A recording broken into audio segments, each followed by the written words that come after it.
Hello friends, कैसे हैं आप सब। उम्मीद करती हूँ सब खैरियत से होंगे। फ्रेंड्स, टीचर्स डे यानी 5 सितंबर नज़दीक है। सो आज की स्टोरी मैंने टीचर्स को ही डेडिकेट की है। टीचर्स जो बच्चों के माइंड को नर्चर करते हैं, उन्हें नॉलेज प्रदान करते हैं एंड एबव ऑल उन्हें मॉरल वैल्यूज का पाठ पढ़ाते हैं जो दुनिया की किसी टेक्स्ट बुक में नहीं मिलती। मसूरी की शांत वादियों में हरी भरी पहाड़ियों के बीच एक पुराना बड़ा सा स्कूल था। अपनी चरमराती लकड़ी के फर्श और ऊंची खिड़कियों वाला ये स्कूल पीढ़ी दर पीढ़ी यहाँ के बच्चों की शिक्षा का आधार रहा था। इस स्कूल की जान यहाँ के एक टीचर विवेक थे, जो कि जितना अच्छा अपने स्टूडेंट्स को पढ़ाते थे उससे ज्यादा उनकी केयर भी करते थे। अपने स्टूडेंट्स की हर छोटी बड़ी प्रॉब्लम को सॉल्व करना, उनके साथ वक्त बिताना उन्हें बहुत अच्छा लगता था। विवेक सर ने अपनी लाइफ के 30 साल इस स्कूल को दिए थे। किसी टाइम में काले घने बालों पर अब सफेदी की परत चढ़ गई थी और चेहरे पर झुर्रियां आ गई थी, लेकिन उम्र के इस पड़ाव में भी उनकी आंखों में आत्मविश्वास की वही चमक थी जो पहले हुआ करती थी। उनका क्लासरूम चॉक्स और पुरानी बुक्स की खुशबू से महकता था और दीवारें मैप के चार्ट और फेमस कोटेशंस के पोस्टर्स से भरी पड़ी थी। उनका स्टूडेंट्स को पढ़ाने का अपना अलग ही अंदाज था।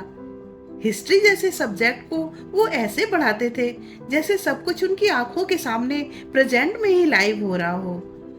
और स्टोरी सुनाने का उनका अंदाज तो बच्चों को जैसे किसी दूसरी ही दुनिया में ले जाता था। उनके स्टूडेंट्स में एक लड़की थी जिसका नाम अनाया था। वो क्लास की एक ब्राइट स्टूडेंट थी और पढ़ाई के अलावा उसका एक और पैशन था और वो था स्टोरी टेलिंग। लेकिन अनाया बहुत शाय नेचर की थी और अपने अंदर छिपे इस टैलेंट को लेकर भी वो श्योर नहीं थी। अक्सर अनाया क्लास के बैक बेंच पर चुपचाप बैठ जाती थी और अपना हाथ रेयरली ही उठाती थी। वो अपने टीचर की हर बात को ध्यान से सुनती, लेकिन जब क्लास में सर कोई क्वेश्चन पूछते तो उसमें उसका रिप्लाई करने का भी कॉन्फिडेंस नहीं होता था, जबकि उसे उस क्वेश्चन का आंसर अच्छे से पता होता था। एक बार विवेक सर ने क्लास को एक प्रोजेक्ट दिया और वो प्रोजेक्ट था कि हर स्टूडेंट को एक स्टोरी लिखनी थी, ये बताते हुए कि उन्हें इस शहर में रहते हुए यहाँ स्पेशल क्या लगा। प्रोजेक्ट का पर्पस सिंपल सा था कि बच्चों की थोड़ी क्रिएटिविटी बढ़े और वो अपने शहर के बारे में जान सके। जब प्रोजेक्ट सबमिट करने की लास्ट डेट भी निकल गई तो विवेक सर ने नोटिस किया कि अनाया ने तो अपनी स्टोरी सबमिट ही नहीं की। उन्होंने क्लास ओवर हो जाने के बाद अनाया को अपनी डेस्क पर बुलाया और बड़े प्यार से पूछा, अनाया बेटा, आपने अभी तक मुझे अपनी स्टोरी सबमिट नहीं की, क्या कोई परेशानी है? अनाया ने अपना सिर नीचे झुका लिया और शर्माते और झिझकते हुए बोली, मैंने कुछ लिखा तो है, लेकिन मैं डाउटफुल हूँ कि ये अच्छा है भी कि नहीं। विवेक सर के चेहरे पर स्माइल आ गई। वो बोले, लाओ मुझे दिखाओ, तुमने क्या लिखा है। वैसे भी राइटिंग तो एक प्रोसेस है, अब स्टार्टिंग में तो परफेक्शन की उम्मीद नहीं कर सकते ना। थोड़ी हिचकिचाहट के साथ अनाया ने एक मुड़ा तोड़ा सा पेपर का पीस टीचर के आगे कर दिया। उन्होंने उस पेपर को पहले ठीक किया और फिर पढ़ना शुरू किया। जैसे जैसे वो स्टोरी पढ़ रहे थे, उनके फेस पर स्माइल चौड़ी होती जा रही थी। अनाया ने पुरानी ओक के पेड़ के बारे में एक सुंदर सी स्टोरी लिखी थी जो उस विलेज के किनारे लगा हुआ था, और वो पेड़ इतना पुराना था कि किसी को याद भी नहीं था कि ये कब से यहाँ पर है। उसने लिखा कि कैसे ये पेड़ वहाँ के लोगों के लिए एक गैदरिंग प्लेस रहा था और उस टाउनशिप में होने वाली अनगिनत इवेंट्स का गवाह था। उसने ये भी डिस्क्राइब किया कि कैसे सीजन में चेंज आने के साथ साथ उस पेड़ में भी चेंजेस आए और उसके ब्रांचेस हर आने वाले लोगों का मानो बाहें फैलाए वेलकम करती थी। इवन उसकी अपनी लाइफ में भी उस ट्री ने अपनी प्रेजेंस महसूस कराई थी।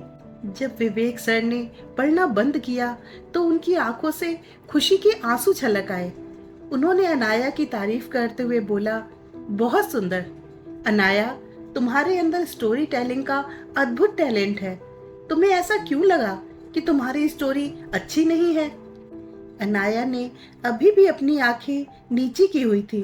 वो बोली, पता नहीं क्यों, पर मुझे ऐसा लगा कि मेरी स्टोरी किसी को पसंद नहीं आएगी। विवेक सर बोले, अनाया, राइटिंग का मतलब किसी को खुश करना नहीं होता। ये तो अपने आप को एक्सप्रेस करने और दुनिया के सामने अपना अलग नजरिया रखने का नाम है। तुम्हारी स्टोरी स्पेशल है क्योंकि ये डायरेक्ट तुम्हारे दिल से निकली है। और अनाया, मुझ पर विश्वास रखो, ये दुनिया तुम्हारी आवाज को सुनना चाहती है। अपने सर से तारीफ पाकर अनाया का उत्साह बढ़ गया और उसने हिम्मत करके अपनी लिखी स्टोरी पूरी क्लास के सामने पढ़ी। जब वो स्टोरी सुना रही थी तो पूरा क्लास मंत्रमुग्ध होकर उसे सुन रहा था, जैसे किसी ने उन पर जादू कर दिया हो। जब स्टोरी खत्म हुई तो पूरे क्लास में पल भर के लिए सन्नाटा छा गया और फिर तालियों की गड़गड़ाहट पूरे क्लासरूम में गूंज उठी। उस दिन के बाद अनाया का कॉन्फिडेंस कई गुना बढ़ गया। उसने क्लास में बिना किसी हिचकिचाहट के ज्यादा से ज्यादा एक्टिविटीज में पार्टिसिपेट करना शुरू कर दिया। अब वो सबके सामने अपने आइडियाज, अपनी स्टोरी शेयर करने लगी थी। और विवेक सर, वो तो अपनी डेस्क से उसे देखकर ये सोच सोचकर खुश होते रहते थे कि उनकी कोशिश रंग लाई। उन्होंने एक स्टूडेंट को अपने आप को पहचानने और अपने टैलेंट को दुनिया के सामने लाने में मदद की थी। कुछ साल बीत गए। अनाया अब एक वेल नोन राइटर बन चुकी थी। फ्रेंड्स, आपको मेरी ये स्टोरी कैसी लगी? प्लीज कमेंट करके जरूर बताएं। और अगर पसंद आई हो तो लाइक, शेयर और सब्सक्राइब करें। Thank you.